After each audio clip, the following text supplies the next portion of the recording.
తాకట్టులో ఉన్న బంగారాన్ని విడిపించి ఆ రోజు ఆన్లైన్ రేటుకే మేము కొంటాం. Sharma gold company. నమస్తే, వెల్కమ్ టు సుమన్ టీవీ. నేను గిరిజ. ఇవాళ మనతో పాటు ప్రముఖ ఆధ్యాత్మికవేత్త, జ్యోతిష పండితులు బ్రహ్మశ్రీ సుభాష్ శర్మ గురువు గారు ఉన్నారు. వారితో మాట్లాడేద్దాం. గురువు గారు నమస్కారం. గురుగారు, అసలు ఈ భాను సప్తమి అంటే ఏంటి? అంటే ఆ రోజు విశిష్టత ఏంటి? భాను సప్తమి యొక్క విశిష్టతని తెలియజేస్తూ, అలాగే ఆ రోజు చేయాల్సిన పనులేంటి, మనం దైవ ఆరాధన ఏ విధంగా చేసుకుంటే మంచిది అంటారు గురువుగారు? తప్పకుండా తెలియజేస్తాను. ముందుగా ప్రేక్షకులందరికీ శ్రీమాత్రే నమః, శ్రీ గురుభ్యో నమః. ఓం సప్తాశ్వరథమారూఢం ప్రచండం కశ్యపాత్మజం శ్వేతపద్మధరం దేవం తం సూర్యం ప్రణమామ్యహం. నవగ్రహాలకు అధిపతి సూర్యభగవానుడు. సూర్యభగవానుని యొక్క ఒక్క ఉపాసన చేస్తే గ్రహాల యొక్క సంపూర్ణమైనటువంటి అనుగ్రహం మనకు కలుగుతుంది. అంత విశేషమైనటువంటిది సూర్యోపాసన అంటాము. సూర్యోపాసన ఎందుకు చేస్తాము అని అంటే ఆరోగ్యం గురించి. సూర్యుడి యొక్క గమనం ఎలా ఉంటుందో తెలుసా అండి? సూర్యుడు ఆయుక్కారకుడు. అలాగే సూర్యుని యొక్క ఆరాధన వల్ల ఆయుష్ పెరగడంతో పాటు మనకు ఉన్నటువంటి రోగాలను దూరం చేసుకునేటటువంటి శక్తి సామర్థ్యాలు కూడా సూర్యభగవాను నుంచి మనకు వెలువడుతూ ఉంటాయి. అది సైంటిఫిక్గా కూడా మనం నిరూపితం చేసుకోవచ్చు. ఏ రకంగా అంటే సూర్యుడి యొక్క తేజస్సు ఎంత గొప్పనైనటువంటిది, ఎంత శక్తివంతమైనటువంటిది అంటే, ఇప్పుడంటే మనకు డాక్టర్స్ టెక్నాలజీ అంతా వచ్చింది. కానీ ఈ టెక్నాలజీ పుట్టక ముందే మనకు, అంటే ఇప్పుడే కాదు, మనకు పూర్వకాలం నుంచి చూసుకున్న పుట్టినటువంటి పిల్లవాడికి జాండీస్ అనేటటువంటి వచ్చేటటువంటి, అంటే పసిరికలు అంటూ ఉంటాము. అలాంటివి వచ్చినప్పుడు అప్పట్లో ఇంత టెక్నాలజీ లేదు. గ్లాస్లో పెట్టాలి, దాని మీద ఈ యొక్క వేడి ప్రదేశంలో అతన్ని పెట్టాలి అని చెప్పేసి అంత టెక్నాలజీ.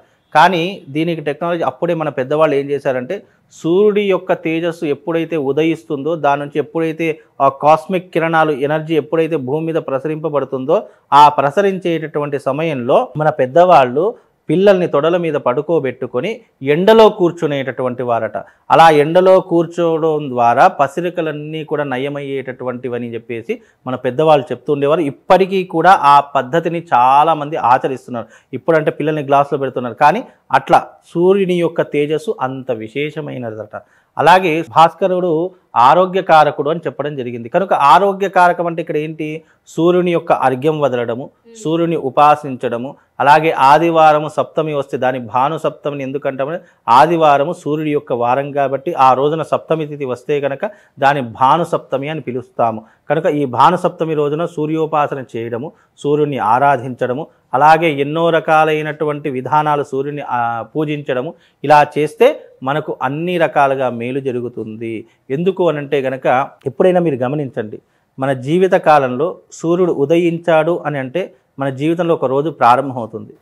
సూర్యుడు అస్తమించాడంటే మన జీవితంలో ఒక రోజు వెళ్ళిపోయినట్లు, అంటే మన ఒక రోజు ఆయుష్ వెళ్ళిపోయింది. అంటే సూర్యుడు ప్రాణకారకుడు అని కూడా చెప్పడం జరిగింది. కాబట్టి మన జీవితం, ఒక చిన్న ఉదాహరణ చెప్తాను.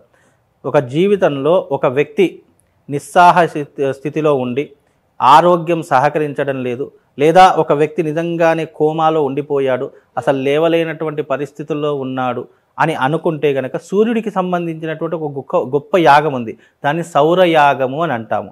ఆ సౌరయాగం ఎంత శక్తివంతమైనటువంటిది అంటే, ఒక మనిషి లేవలేనటువంటి పరిస్థితుల్లో ఉన్న అతనిలో శక్తి చైతన్యాన్ని నింపి అతన్ని ఒక మంచి ఆరోగ్యవంతుడిగా చేసేటటువంటి యాగం ఏదైనా ఉంది అని అంటే అది సౌరయాగము అని శాస్త్రంలో పేర్కొనడం జరిగింది. ఇది ఆదిత్య హృదయంలో కానీ మీరు చూసినా తెలుస్తుంది, లేదా సూర్యుడికి సంబంధించినటువంటి సూర్యోపాసన అనేటటువంటి ఒక గ్రంథం ఉంటుంది, దాంట్లో చూసినా దొరుకుతుంది. లేదా సూర్యభగవానుడి యొక్క సచ్చరిత్రలో చూసినా కూడా, లేదా బ్రహ్మ వైవర్త పురాణంలో చూసినా కూడా సూర్యుడి యొక్క వైశిష్టం గురించి తెలుస్తుంది. అంటే సూర్యుడు ఎలాంటి కారకుడు, సూర్యుని ఉపాసిస్తే ఏం జరుగుతుంది మనుషులకు అనేటటువంటి విధానము మనకు ఇలాంటి గ్రంథాల్లో కొన్ని నిక్షిప్తం చేయడం జరిగింది. అయితే అలా సూర్యుడు చాలా శక్తివంతుడు. సూర్యుడు లేకపోతే సృష్టికి గమనం లేదు, సృష్టికి ఆధారం లేదు. సూర్యుడు లేకపోతే అసలు ప్రాణశక్తి అనేటటువంటిదే లేదు. సూర్యుడు ఉదయిస్తేనే ఒక పువ్వు పూస్తుంది, సూర్యుడు ఉదయిస్తేనే ఒక చెట్టు చిగురు కూస్తుంది, ఒక సూర్యుడు ఉదయిస్తేనే ప్రాణశక్తి అనేటటువంటిది మేలుకొంటుంది. ఇప్పుడు రాత్రంతా మనం పడుకుంటాము, ఎప్పుడైతే సూర్యుడు ఉదయించడం ప్రారంభమవుతుందో అప్పుడు ఆటోమేటిక్గా ఒక్కసారి మెలుకొని మళ్ళీ పడుకునేటటువంటి స్థితి ప్రతి ఒక్క మనిషిలో ఉంటుంది. అదొక ఎప్పుడైనా గమనించండి. సూర్యుడు వస్తున్నాడు అంటే కనీసం అలా ఇలా కదిలో మళ్ళీ పడుకుంటాము, అది మనకి ఎవ్వరికీ అర్థం కాదు. అంటే ఆ సూర్యశక్తి, సూర్యుని యొక్క శక్తి తేజస్సు మనలో చైతన్యాన్ని మేలుకొల్పింది అని అంటాము.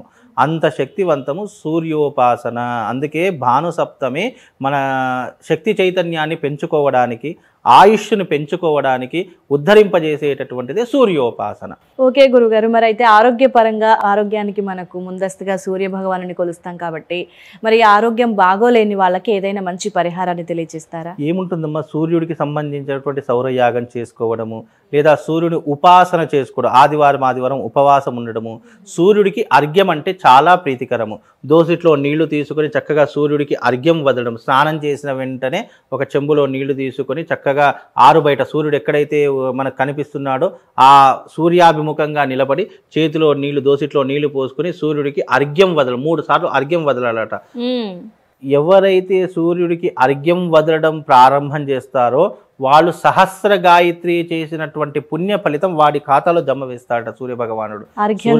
అర్ఘ్యం కేవలం అర్ఘ్యం వదిలినటువంటి కారణం చేత అతనికి సహస్ర గాయత్రి అంటే 1000 సార్లు గాయత్రి మంత్రం ఉపదేశం చేసినటువంటి, జపం చేసినటువంటి పుణ్య ఫలితం కలుగుతుంది. అంత విశేషమైనటువంటిది సూర్యుడికి అర్ఘ్యం చేయడము అనేటటువంటి. అలాగే సూర్యుడికి ఏదైనా నైవేద్యం పెట్టాలంటే గోధుమలతో చేసినటువంటి నైవేద్యం ఏదైనా స్వామివారికి సమర్పించవచ్చు.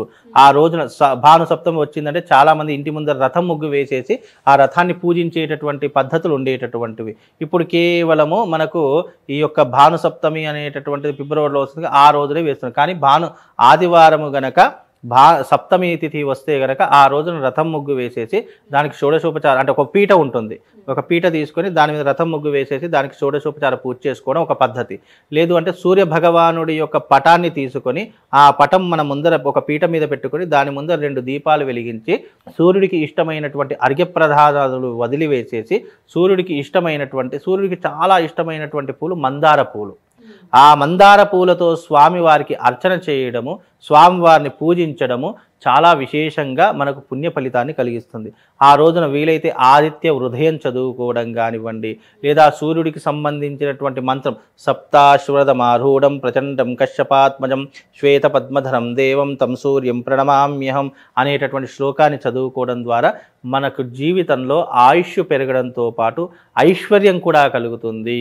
మన జీవితంలో అత్యధిక ఐశ్వర్యం ఏంటో తెలుసా? డబ్బులు ఉండడం కాదు, ఆరోగ్యంగా ఉండడం అత్యధిక ఐశ్వర్యం.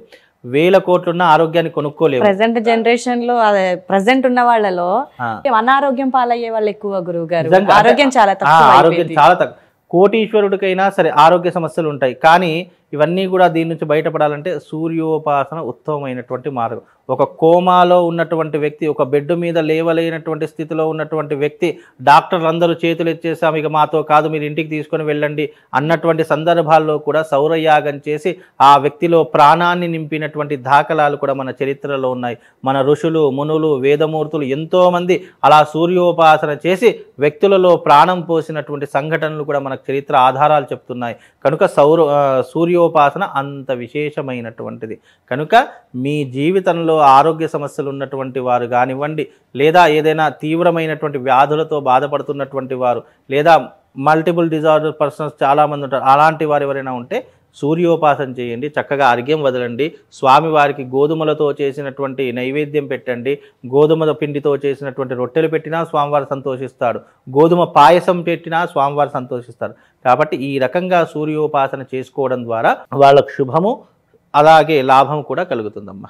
చాలా చక్కటి విశ్లేషణ గురువుగారు. భాను సప్తమి అంటే ఏంటి అనేది, అలాగే ఎస్పెషల్గా ఆరోగ్య సమస్యలతో, అనారోగ్య సమస్యలతో బాధపడే వారి కోసం ఆరోగ్య ప్రసాదాన్ని అందించే సూర్య భగవానుడి ఆరాధన గురించి చాలా చక్కగా తెలియజేశారు గురువుగారు. ధన్యవాదాలు.